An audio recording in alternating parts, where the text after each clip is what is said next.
सार्वजनिक वितरण व्यवस्थेतील धान्याच्या कथित काळाबाजार करणाऱ्यांविरोधात जिल्हा प्रशासन आणि पोलिसांनी धावडा येथे मोठी संयुक्त कारवाई करत तब्बल 252.16 क्विंटल धान्य जप्त केले आहे।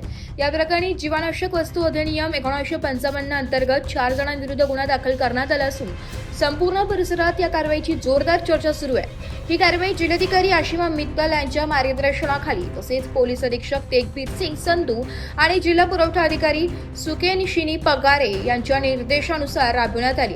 सहाय्यक जिल्हा पुरवठा अधिकारी ज्ञानेश्वर दिवटे, पुरवठा निरीक्षक अधिकारी सदानंद नाईक, अधिकारी NV क्षीरसागर, RR पल्हाटे तसेच पारत पोलीस ठाण्याचे सहाय्यक पोलीस निरीक्षक संतोष माने यांच्या संयुक्त पथकाने गोपनीय माहितीच्या आधारे विविध ठिकाणी छापेमारी केली। छाप्यात गहू, तांदूळ, हरभरा, मका, ज्वारी, तूर, सोयाबीन यांसह मोठ्या प्रमाणात शासकीय योजनेतील धान्यांचा कथित अवैध साठा आढळून आला आहे।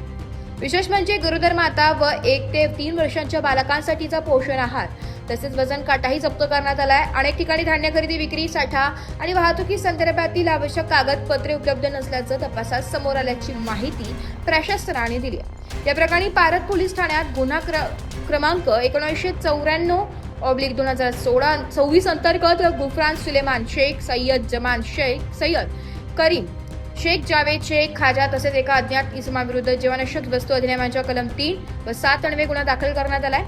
फिर्यादी पुरवठा निरीक्षक अधिकारी सदानंद शिवाजीराव नाईक यांच्या तक्रारीवरून गुन्हा नोंदवण्यात आला असून पोलीस उपनिरीक्षक वाल्मिक नेमाने पुढील तपास करत आहे। काळाबाजार करणाऱ्यांची आता खैर नाही असे जिल्हा प्रशासनाने इशारा देत नागरिकांना आवाहन केलं आहे की सार्वजनिक वितरण व्यवस्थेतील धान्याचा अवैध साठा, काळाबाजार किंवा इतर गैरप्रकारांची माहिती तात्काळ पुरवठा विभाग किंवा पोलिसांनी द्यावी। अशा प्रकारच्या गैरप्रकारांविरुद्ध यापुढेही सातत्याने कठोर कारवाई केली जाणार असल्याचं प्रशासनाने स्पष्ट केलं आहे। स्वराज्य न्यूजसाठी तालुका प्रतिनिधी अमोल शिंदे, भोकरदान।